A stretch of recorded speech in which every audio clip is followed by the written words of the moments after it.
Es secretario de la Sociedad Internacional para el Desarrollo, SIDA, además de profesor de la UBA. Luciano Cohen en el medio, jefe de la consultora Elipsis, flamante consultora, y asistente de investigación de Brookings Institution. Además forma parte del CIPEC, Centro de Implementación de Políticas Públicas para la Equidad y el Crecimiento, ¿me acuerdo bien? Y aquí a mi derecha Gerardo De Santis, economista también, director del CIEPIC, un centro de investigación en el marco de la Facultad de Ciencias de la Comunicación de la Universidad de La Plata. A los tres, gracias por venir. ¿Algún comentario que hacer sobre el planteo que hacíamos recién en materia tributaria, si tienen ganas? Y si no, me interesa escuchar perspectivas. Por ahí uno solo muy breve, que está claro que hay digamos, pendiente la reforma tributaria, pero si uno compara los datos de la recaudación contra los 90, está claro que los impuestos que han aumentado no gravaron y no alcanzaron al 40% más pobre de la población. O sea, bueno, el IVA sí, ¿no? Bueno, pero prácticamente en términos de PBI lo que se recauda de IVA es similar en los 90 que ahora. O sea, los impuestos que ganaron participación respecto al PBI en cuanto a presión tributaria, comparando los 90 con la situación actual, ninguno afecta al 40% más pobre de la población. O sea, está claro que uno podría decir, le falta progresividad al sistema tributario, pero bueno, y no ha habido una reforma, pero los impuestos que más avanzaron no afectaron a los más pobres. El único impuesto que ha avanzado significativamente, nos marcamos ahí, es los impuestos al trabajo. No las las retenciones personales que no estaban en los 90. Comparado con los 90, claro, ahora si comparás 2011 con la actualidad con el principio del kirchnerismo, es lo que planteamos ahí, datos oficiales. Pasa que la recaudación creció exponencialmente y los dos grandes tributos nuevos que hay para que crezcan participación en el producto fueron los derechos de exportación y lo que tiene que ver con el impuesto a los créditos y débitos, el impuesto al cheque. Con los 90, 2001, pero la recaudación en el mismo periodo crece exponencialmente. Entonces, si uno lo mira desde el lado tributario, si bien hay todavía una agenda relevante para modificar, hay cierta mejora en la progresividad por estos dos impuestos. Y después la otra cara es el tema del gasto público, porque finalmente lo que es gasto social y lo que tiene que ver con la política fiscal, claramente hay esos recursos hoy se orientan más a políticas distributivas que lo que por ahí ocurría 10 años atrás. Bueno, yendo a lo general, 2012 y ahora con el dato de la sequía inesperada que algún impacto va a tener. ¿Qué es lo que están viendo en perspectiva? Bueno, yo personalmente lo que creo que este año va a ser, tomando como referencia los últimos 8 años, un año atípico. Atípico por dos razones. Digo, se convergen en este año dos razones. Y una es, por un lado, una situación internacional bastante compleja, con una Europa que todavía no se ve la luz al final del túnel, un Estados Unidos que todavía no despega, que ya nos está llegando, digamos, no con la intensidad de 2008, pero ya se ve acercar los problemas a la Argentina. Y esto se combina con un componente que no estaba presente en 2008, que no estaba presente en 2009, que es un Estado, un gobierno que tiene muchas menos herramientas y muchos menos recursos para llevar adelante política contracíclica. Digamos, política expansiva, volcar recursos a la actividad como para evitar una contracción del nivel de actividad. Con lo cual yo creo que este año... ¿Por qué no?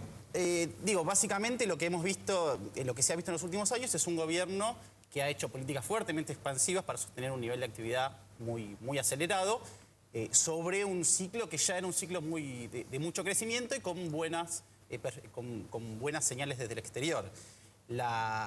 El correlato de eso es que hoy, 8 años después, digamos, las arcas fiscales están... hay pocos recursos, el gobierno ya está mostrando señales de tener dificultades para cerrar el financiamiento de este año.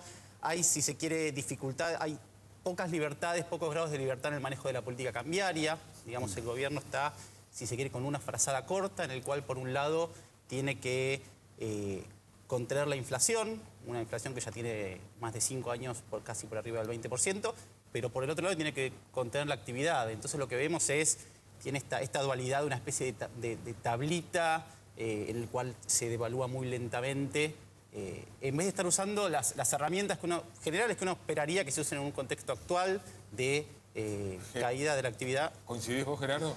Bueno, es cierto que los márgenes que tiene el gobierno han disminuido, pero lo primero y fundamental es que el gobierno ha demostrado que tiene iniciativa y lo ha hecho y lo ha demostrado ante la crisis en el 2009. O sea, la Argentina atravesó ese periodo complicado de una manera, la economía argentina, de una manera muy satisfactoria, con distintas medidas que ayudaron a apuntalar el mercado interno.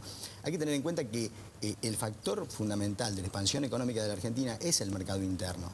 Y eso va a seguir siendo así en el 2012.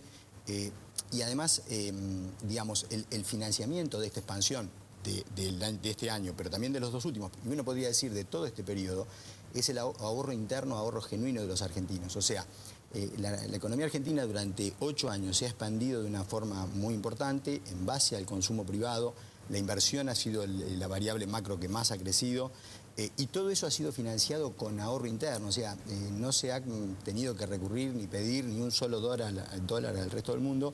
Entonces ahí está la fortaleza. Está claro que el escenario internacional está complicado, que la situación europea, bueno, uno puede decir que en términos generales puede estar estancada, con algunos países creciendo como Alemania o algunos países del norte europeo, y otros o con crecimiento cero o en recesión, como España o como Italia.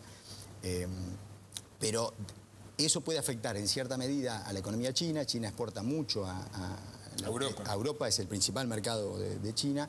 Pero China también está reacondicionando su economía a esta situación, a fortalecer también su mercado interno.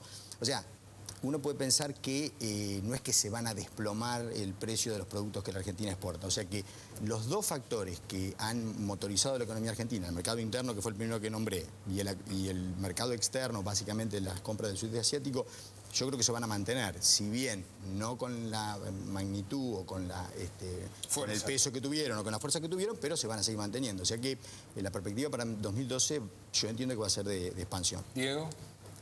Bueno, el 2012 seguramente el escenario internacional va a ser bastante más complejo.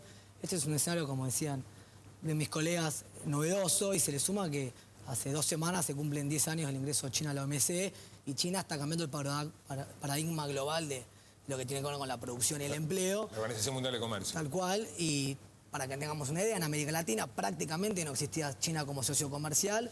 Hoy es el primero o el segundo socio comercial de la mayoría de los países.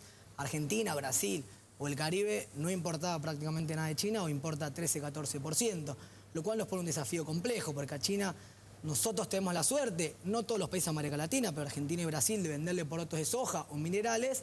Pero como ocurre con China, como otros países, una cosa es vender el poroto de soja, otra cosa es refinarlo, convertirlo en aceite y envasarlo. Envasar y agregar valor, el mundo hoy no nos va a acompañar en colocar esos productos. Yo creo que acá el aspecto positivo es que el gobierno ha mostrado, sobre todo en el 2009, una actitud activa frente a la crisis. Es decir, cómo integrarnos al mundo financiera y comercialmente, pero entendiendo que la clave es mercado interno, empleo, distribución e industria. Puede ser que se hayan acotado ciertos márgenes de maniobra, pero la actitud va a seguir siendo de tener políticas expansivas y de privilegiar el empleo frente a la importación de productos que puedan venir con... Para ponerle algún número, los pronósticos de las consultoras privadas están oscilando en torno al 4%. Desde el gobierno, más allá de lo que dice el presupuesto, pero el pronóstico más optimista es del Banco Central, Mercedes Marcó del Pont, que llega a hablar de 6,5-7%. ¿Se inclinaría más por un crecimiento de 4% o por uno más parecido a lo que fue 2011, como dicen Mercedes Marcó del Pont? Arriesgado primero. No, no me gusta mucho hacer pronósticos, en particular en un escenario como el internacional, que nos puede cambiar de un día para el otro las perspectivas. Yo creo que un escenario de 4%... dado el contexto que Argentina y el mundo está viviendo, sería bastante positivo. Si asumimos siempre que por suerte ahora entiendo que está lloviendo y que eso puede cambiar así de un día para el otro las perspectivas para todo el año. Pero en un escenario en el que no se complejiza, 4% sería un crecimiento más que aceptable para este año. Sí, está claro que pronosticar. La situación de Europa es digamos, delicada, incierta y bueno, y está claro que tiene... Y la de Estados Unidos, en cierta medida también, a pesar de que parece que está en una situación mejor, ¿no? O sea, que hacer un pronóstico, pero yo me inclino que, teniendo en cuenta cómo se ha transitado esta etapa digamos, el cambio de cartera y la dolarización que hubo en este último tiempo, que esa situación se ha resuelto bastante bien hasta acá, y que me da la sensación como que las expectativas de consumo de los agentes económicos se vuelven a mantener y a fortalecer. Me parece que va a estar un poco más arriba, que estará alrededor del 6. ¿Diego? Yo creo que va a estar entre 3,5, 4 y 5,5. Va a depender un poco de la crisis y sobre todo Brasil. Brasil es una economía que tracciona mucho la región, más allá que toda la región tenga déficit comercial con Brasil. Y en segundo lugar, cuáles van a ser las políticas de tracción de la demanda y expansivas que se van a dar en los próximos trimestres. Hoy hay cierta reasignación de recursos vinculados a los subsidios, como hoy no son tan prioritarios ciertos subsidios y esos fondos se deberían reasignar a políticas distributivas y productivas que compensen un poco lo que pueda ocurrir a nivel internacional. En función de esas dos cuestiones, Brasil, crisis internacional y políticas de expansión de la demanda novedosas y audaces que pueda hacer el gobierno frente a la crisis, vamos a estar más cerca del 3,5, 4 o del 5, 5,5. Por último, y breve se los ruego, ¿ven un año muy conflictivo en términos de negociación salarial, Moyano empresarios, CGT gobierno o no? Yo en lo particular creo que va a ser un año inédito en el sentido de que es un gobierno que va a tener que administrar la escasez. A diferencia de los últimos 8 años donde había abundancia de recursos, va a haber que administrar la escasez entre las partes. Hasta ahora el Estado participó como un mediador en la distribución y ahora va a participar como un actor más, en el sentido de que necesita recursos. Y eso sin duda yo creo que se va a notar en los conflictos políticos y en la conflictividad durante el año. Sí, una cosita de lo anterior. El acuerdo con Brasil creo que también es muy importante, ¿no? Cómo ambos países juntos se ordenan frente a la situación internacional. Y el punto de los acuerdos salariales, está claro que hay un desafío para el gobierno tratando de establecer una pauta distinta a las anteriores, pero bueno, el gobierno viene con un triunfo electoral muy importante, creo que tiene toda la posibilidad de llevarlo adelante satisfactoriamente. Hay dos aspectos positivos. Primero, que está claro que el salario real tiene que seguir creciendo porque es el motor fundamental del crecimiento del mercado interno. La clave es que ese crecimiento del salario real se dé un terreno nominal un poco más bajo. Yo creo que los precios internacionales, si bien no van a subir, incluso pueden descender un poco en el 2012, puede ocasionar algún tema en materia de exportaciones, pero también desinfla un poco la cuestión de costos locales. Entonces, hay una oportunidad para el gobierno para aprovechar esto que puede ser relativamente negativo en materia de dólares, pero que puede desinflar la cuestión de los costos y con eso hacer que el salario real siga creciendo, pero en un nivel nominal un poquito más bajo de lo que fue el 2010 y el 2011. Diego, Luciano, Gerardo, a los tres, gracias por venir. Gracias. Pero dentro de un año, el primer programa, o el segundo programa del año 2013, vamos a tener, y con el tape. Vamos al primer corte, paradas menos. Vieron tres miradas no habituales, no frecuentes en la televisión sobre el año que viene. Iba a presentar la mesa después del corte diciendo un nucleamiento de intelectuales, como si los economistas no fueran intelectuales. Después del corte, la gente de Carta Abierta y la gente de Plataforma 2012 en el debate intelectual de moda. Palabras